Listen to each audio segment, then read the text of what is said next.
அனைவருக்கும் மந்திர வணக்கம். அன்பானவர்களே, இது ஒரு மாந்திரிகம் யூடியூப் சேனல்.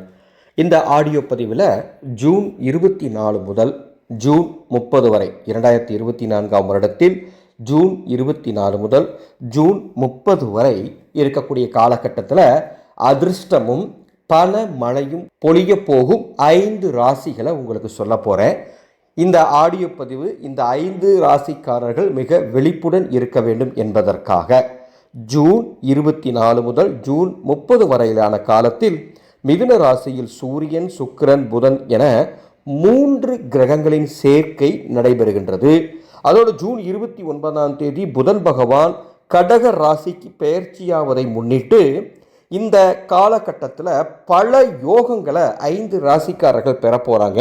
அது எந்த ராசின்னு சொன்னால் மிதுன ராசி, கடக ராசி, தனுசு ராசி, மகர ராசி, மீன ராசி. மீண்டும் சொல்லுகின்றேன், மிதுன ராசி, கடக ராசி, தனுசு ராசி, மகர ராசி, மீன ராசி ஆகிய 5 ராசிக்காரர்கள் மிக விழிப்புடன் செயல்பட்டு வரக்கூடிய வாய்ப்புகளை சரியாக பயன்படுத்தி கொண்டால் பணமழை பொழியும்.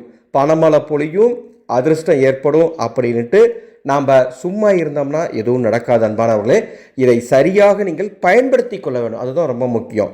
அப்போ மற்ற ராசிக்காரர்களுக்கு எந்த விதமான நல்லது நடக்காதுன்னா அப்படி அர்த்தம் இல்லை. மற்ற ராசிக்காரர்களுக்கு மத்தியமான பலன் இந்த காலத்தில் ஜூன் 24 முதல் ஜூன் 30 வரை மத்தியமான பலன்கள் இருக்கும். விழிப்புடன் செயல்பட்டால் அவர்களுக்கும் நல்லதே நடக்கும். நான் சொன்ன இந்த 5 ராசிக்காரர்களுக்கு பல வாய்ப்புகள் வரும். அதை சரியாக பயன்படுத்திக்கோங்க என்பதை சொல்வதற்கான ஆடியோ பதிவு. இந்த காலகட்டத்தில் பல அற்புதமான யோகங்களை இந்த ராசிக்காரர்கள் அடைய போகிறாங்க. இந்த ஆடியோவை உங்களுக்கு தெரிந்த அத்துணை பேருக்கும் பகிர்ந்து கொள்ளுங்கள்.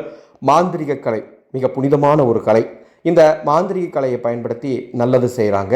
ஒரு சிலர் தீய காரியங்கள் செய்கிறாங்க. உங்கள் குடும்பத்துக்கு தீய மாந்திரிகத்தால் ஏதாவது பிரச்சனை இருக்கா? கவலைப்பட வேண்டாம். ஏவல், பில்லி, சூனிய செய்வன கோளாறுகள், துர் ஆத்மாக்கள், பேய், பிசாசு, பூத, பிரேத ஆத்மாக்கள் இப்படி எந்த தொந்தரவு இருந்தாலும் வாட்ஸ்அப் எண்ணில் எங்களை தொடர்பு கொள்ளுங்கள். எங்கள் வாட்ஸ்அப் நம்பர் டிஸ்பிளேல கொடுத்துருக்கேன். இந்த வாட்ஸ்அப் நம்பருக்கு தொடர்பு கொண்டீங்கன்னா வாக்கு முறையில் பார்த்து, நீங்கள் வீட்டில் இருந்தபடியே வாக்கு முறையில் பார்த்து அதற்குண்டான அதர்வன வேத பரிகாரங்கள் சொல்லப்படும்.